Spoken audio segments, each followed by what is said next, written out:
So welcome everyone. Today we are in Gjakova in Kosovo. This is a new vlog. This is a beautiful town full of Ottoman history, new Kosovo and everything else in between. Join me in Kosovo, in Gjakova. Yay! So Romans, after an unbelievable nearly 5 weeks in the city of Pear, I've just arrived in Gjakova, another city in Kosovo, one of the big 4 which are recommended for travellers.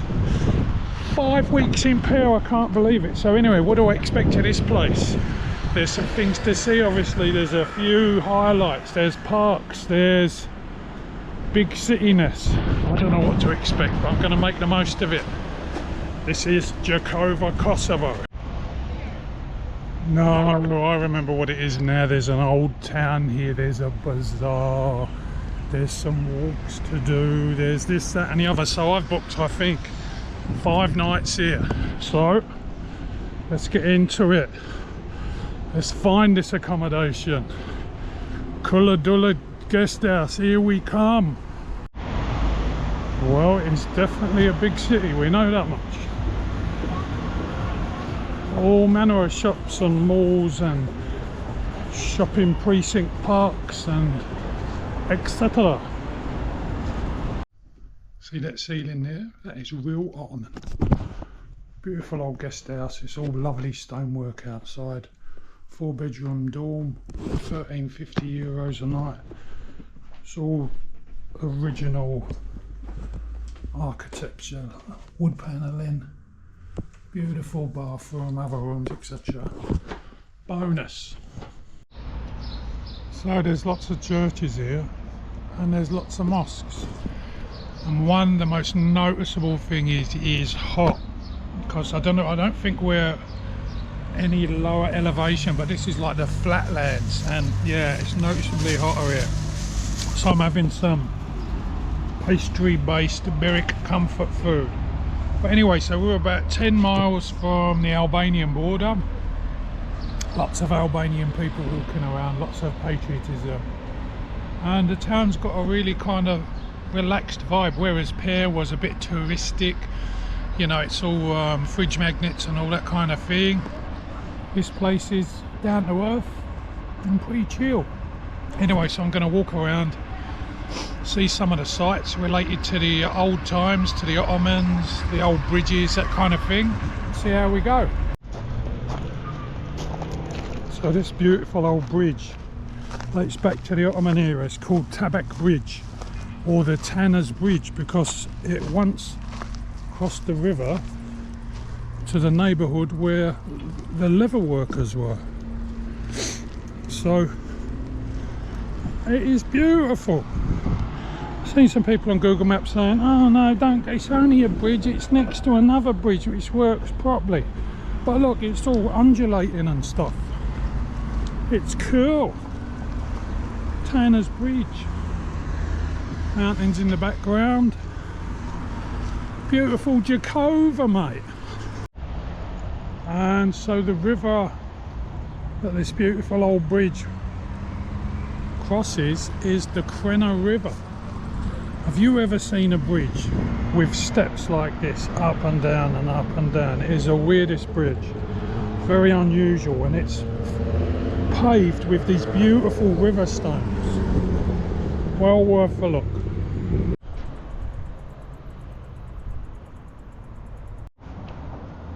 And then we have the streets of the Old Bazaar quarter. These old shuttered buildings, wooden roofs, tiles and more mosques. So 25th of March 1999, the Serbian forces attacked and the Old Bazaar was in flames. During the 1998-1999 war, 1,026 civilians were killed by Serbian forces, including 112 children. Many people still missing. Wow.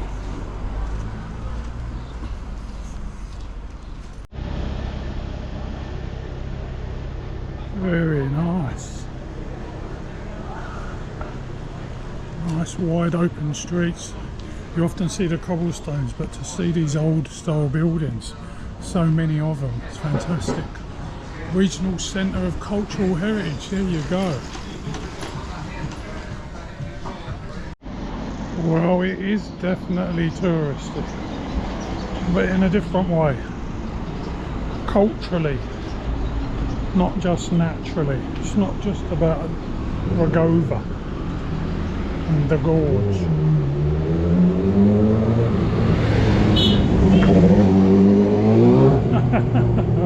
Cultural heritage. So there's also a great big clock tower. Gjakova's got it all, mate. So according to this blurry sign, this was the centre of the bazaar, the field of the clock, built in 1002 in the Islamic calendar or 1597 in the Gregorian calendar. So that is a very old structure. The famous Hadum Mosque. There's just some dignitaries here. Looked like the Prime Minister and a load of army people. Don't know what was going on, but it looked very important. Wow, this place was demolished at one stage. Apparently it's very ornate inside, very beautiful. There's not much of the buffet left. We're a bit late. Big plates though. Must have had plenty of food.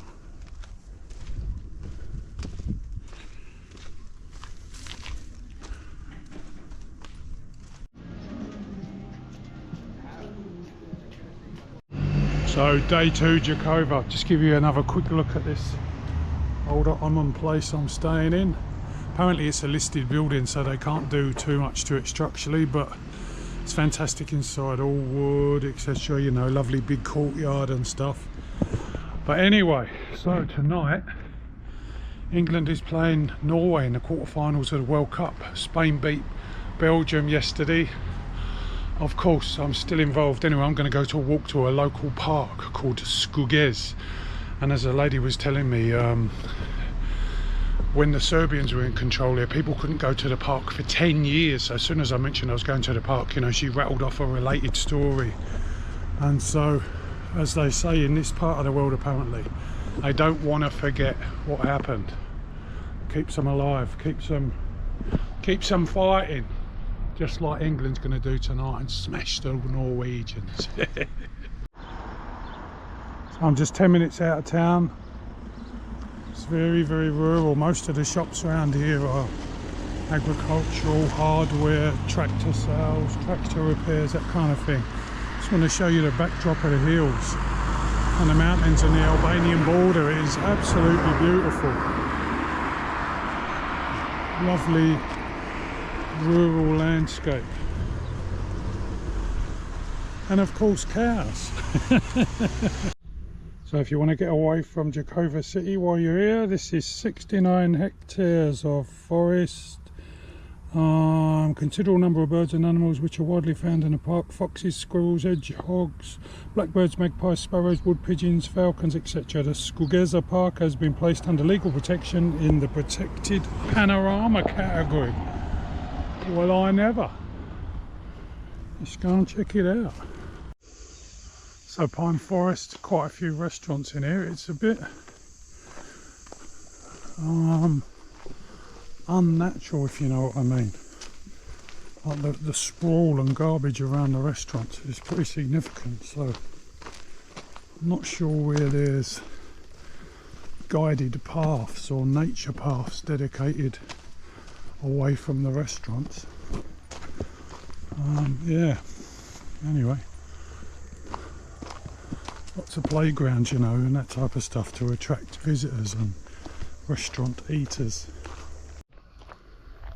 Final thought: Shkugez is a well-used bit of woodland.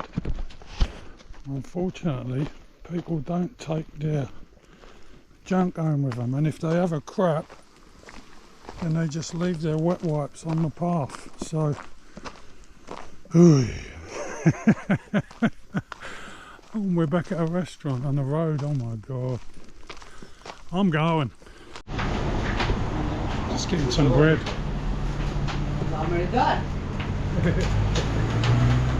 Fresh as a daisy. Fibro Badani. Salmon. Delicious. So there you go, wood-fired bakery right next to your brand new apartment block. It certainly is a city of contrasts. You've got the old and the new, as in everywhere. I've seen in Kosovo, kind of Albania as well. And they're not fighting for each other, you know, they're all different. I think this is another one here, yeah. Another wood fire, got the paddle there, sliding the bread in. Awesome. So it's Sunday night in Old Gjakova. What is the news? Well, the news is that there's not really a great deal happening here. There's not many tourist things to see, so I've probably got it covered. You could definitely come and stay here for one night and then see everything that you need to see. Look at the Old Bazaar, have a walk up to the park, you know, that kind of thing, and tick it off as another city in Kosovo. But the big news is that England won their game against Norway, so for me that's incredibly exciting. But anyway, I'm going to look for some food, and if anything happens I'll get it recorded. Shops are busy, town square's buzzing, Mother Teresa over there, chickens for sale, puppies for sale. I think they're geese actually. It's all happening. Downtown, Kosovo styling. Is it enough to get the tourists flocking here though? Well, I think your expectations would have to be pretty reasonable.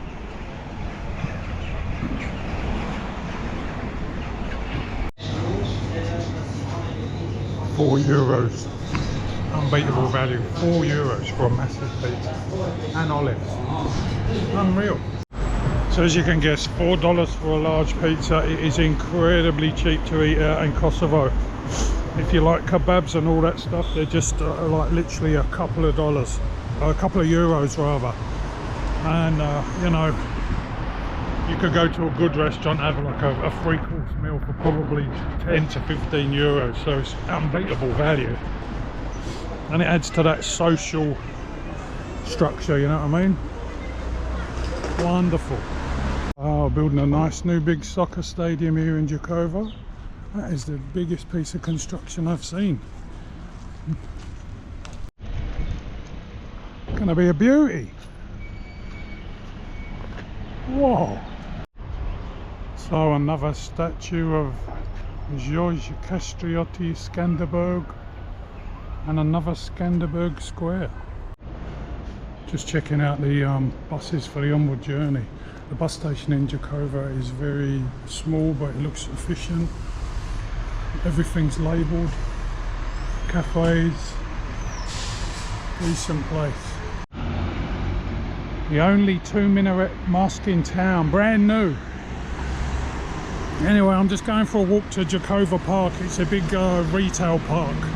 I passed on the bus on the way into Gjakova, so I've nearly done it all, as you can guess.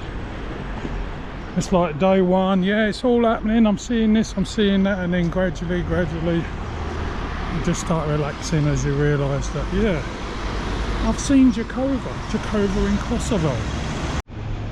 So it's a huge retail park, Gjakova Park, and they've got a Viva Store XL, which is about the best, most comprehensive grocery store you'll find in Kosovo, and then all the other assorted shops which may take your interest. So that's where I'm staying, that building there. You've got your vegetable market here, and then right opposite you've got your amusement park. How convenient. It's pretty lively, eh? Always lots of people on there. Got your mosque over the road. It's all happening. So I've got one more full day in Gjakova tomorrow. Let me know what you think about it. Are these places worth visiting? What am I doing here? Am I just meandering my way through the Balkans, you know? What am I looking for? And you could like and subscribe. Leave a comment. Tell me how you feel. Is this really stirring your passions? Like, Jesus, I want to go to Gjakova. The place looks legendary. Or am I just here to watch the World Cup? So last full day in Gjakova. We're going into the Ethnological Museum. It has got, well, basically it's a building and it's set up in the way things used to be in the municipality of Gjakova. It has textiles, clothing, pipes, tools and various other things which were important at the time of its construction. It's a beautiful old building, that's for sure. So let's get in and have a look. Hopefully it is open. But I remember going to one of these in Pristina, and they're beautiful buildings inside, pretty simple, lots of carpets, nice gardens, fairly functional, you know. Lots of tools, weaving.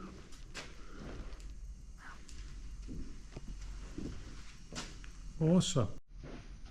A whole range of stuff in here. Ancient bellows, ancient tools, ancient scientific equipment, typewriters, the story of Gjakova.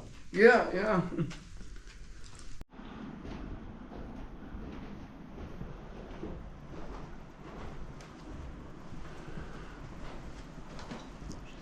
Traditional wear. Patterns are very interesting.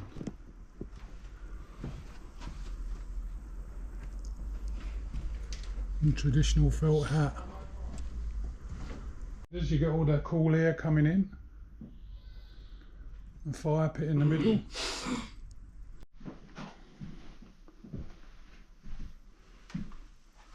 Intricate work. Beautiful. Now that is an unmissable part of Gjakova. That was seriously interesting. The more I talked to him, the more the story opened up. A very good guide.